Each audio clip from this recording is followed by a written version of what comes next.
मोह माया का गूढ़ रहस्य। मंजरी गांव लौट आई थी, लेकिन उसके मन में एक और जिज्ञासा थी। भगवान शिव की बातें सुनकर उसने मोह माया के भ्रम को समझ लिया था, लेकिन वह सोचने लगी, यदि यह संसार केवल भ्रम है तो फिर भगवान ने इसे रचा ही क्यों? क्या मनुष्य हमेशा मोह में फंसा रहेगा? क्या कोई ऐसा मार्ग है जिससे हमेशा के लिए इस चक्र से मुक्त हुआ जा सके? मन में यह प्रश्न लिए वह एक दिन एक महात्मा के पास पहुंची, जो एक निर्जन आश्रम में रहते थे। महात्मा ध्यान मग्न थे, लेकिन मंजरी के मन की उथल पुथल देखकर उन्होंने अपनी आंखें खोलीं और बोले, वत्स, तुमने भगवान शिव से ज्ञान प्राप्त किया है, फिर भी तुम्हारे मन में शंका क्यों है? मंजरी ने सिर झुकाकर कहा, गुरुदेव, मैंने मोह माया के खेल को समझ लिया, लेकिन फिर भी यह संसार मोह से मुक्त क्यों नहीं होता? मनुष्य सदा क्यों भटकता रहता है?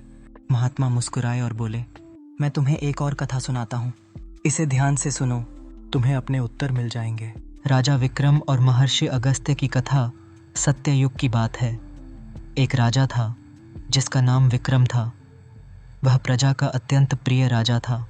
उसकी धर्मपरायणता इतनी प्रसिद्ध थी कि स्वयं देवलोक से ऋषि मुनि भी उसकी सभा में आते थे। एक दिन महर्षि अगस्त्य राजा विक्रम के दरबार में आए। राजा ने उनका सम्मान किया और प्रणाम कर पूछा, गुरुदेव, मैं धर्म के मार्ग पर चल रहा हूँ, लेकिन फिर भी मुझे पूर्ण शांति नहीं मिलती, कृपया मार्गदर्शन करें।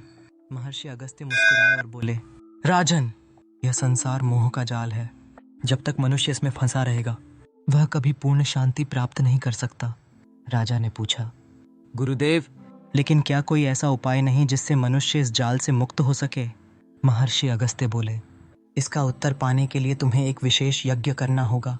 इस यज्ञ के लिए तुम्हें 4 सबसे मूल्यवान वस्तुएं अर्पित करनी होंगी। यदि तुम ये वस्तुएं प्राप्त कर सकोगे तो तुम्हें सच्चा ज्ञान प्राप्त होगा।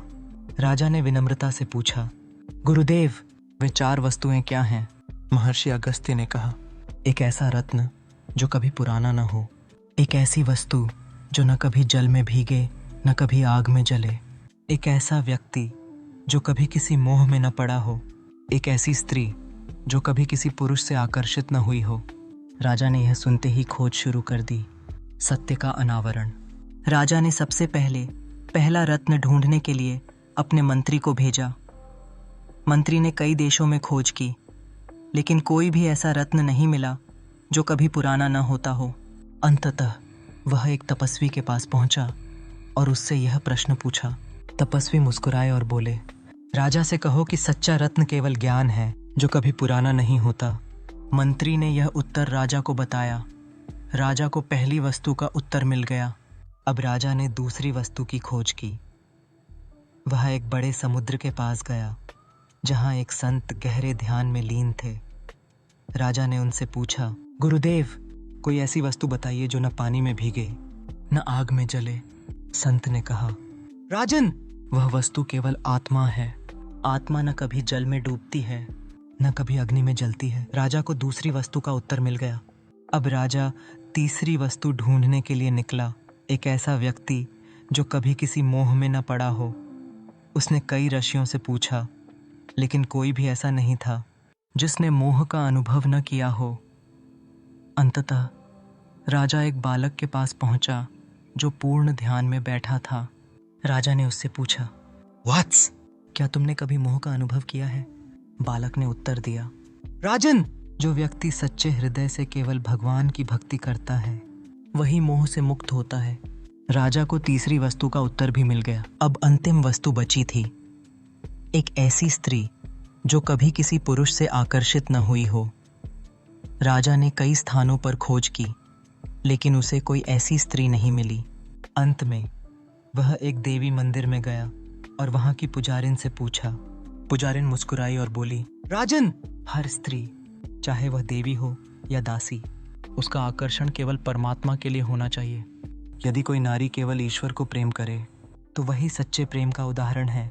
राजा को चौथी वस्तु का उत्तर भी मिल गया, महर्षि अगस्त्य का उपदेश। राजा विक्रम चारों उत्तर लेकर महर्षि अगस्त्य के पास पहुंचा और बोला, गुरुदेव, अब मुझे समझ में आ गया कि सच्चा रत्न केवल ज्ञान है, नष्ट न होने वाली वस्तु आत्मा है। मोह से मुक्त केवल वही व्यक्ति है जो भगवान की भक्ति करता है, और सच्ची नारी वही है जो केवल ईश्वर को प्रेम करती है।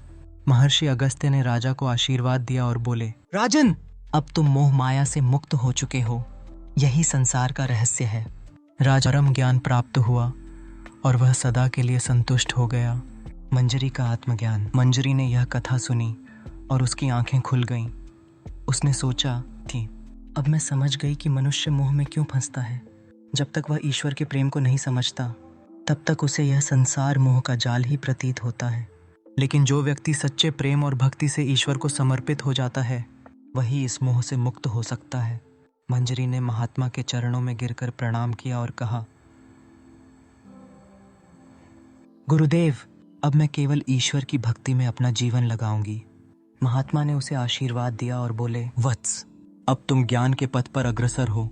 जाओ और इस ज्ञान को संसार में फैलाओ, ताकि लोग भी मोह माया से मुक्त होकर भगवान की भक्ति कर सकें। मंजरी वहां से विदा हुई और अपने गांव लौटकर लोगों को सच्चे प्रेम और भक्ति का मार्ग दिखाने लगी। सीख, सच्चा प्रेम केवल भगवान से किया जा सकता है, बाकी सब मोह है। आत्मा न जलती है, न भीगती है, यह अविनाशी है।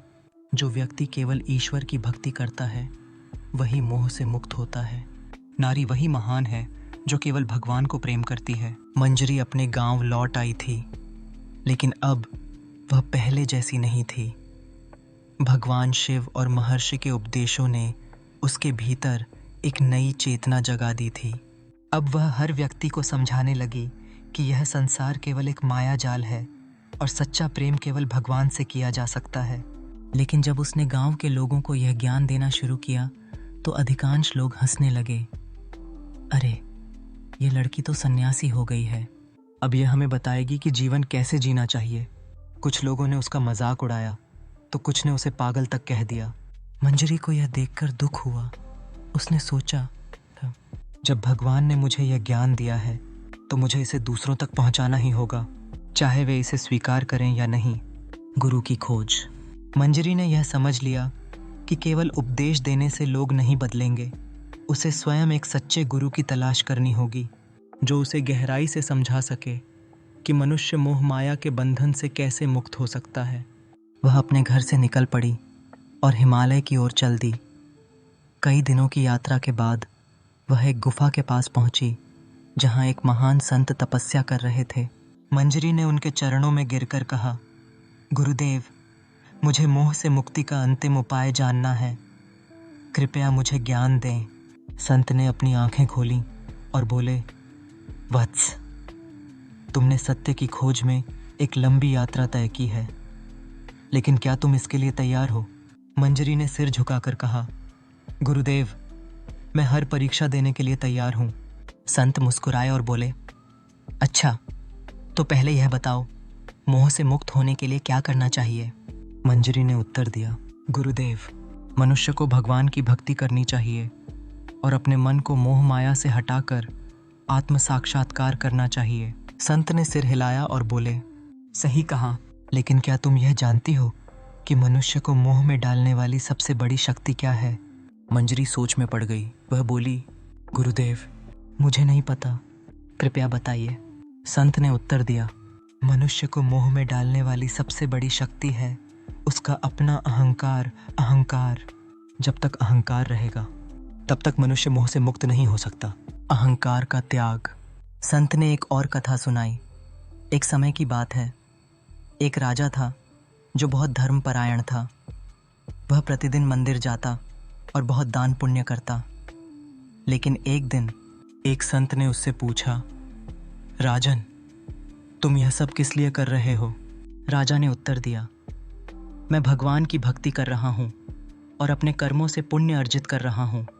संत हंसे और बोले, लेकिन जब तक तुम मैं कह रहे हो, तब तक यह पुण्य भी एक बंधन है। राजा को यह बात समझ में नहीं आई। संत ने कहा, सच्ची भक्ति वह है जिसमें मैं समाप्त हो जाए और केवल भगवान ही शेष रह जाए। राजा ने अपनी गलती समझी और तब से उसने सच्ची भक्ति का मार्ग अपनाया। मंजरी की अगली यात्रा। संत की बातें सुनकर मंजरी को समझ में आ गया कि मोह से मुक्त होने के लिए केवल भगवान की भक्ति ही पर्याप्त नहीं है, बल्कि अहंकार का त्याग भी आवश्यक है। उसने संत से कहा, गुरुदेव, अब मैं इस ज्ञान को अपने जीवन में अपनाना चाहती हूँ। कृपया मुझे आशीर्वाद दें। सुनने के लिए संत ने उसे आशीर्वाद दिया और कहा, आगे की कहानी सुनने के लिए चैनल को सब्सक्राइब करें, वीडियो को लाइक शेयर करें। परमात्मा की तरफ हमारी यात्रा जल्द संपन्न हो। हर हर महादेव।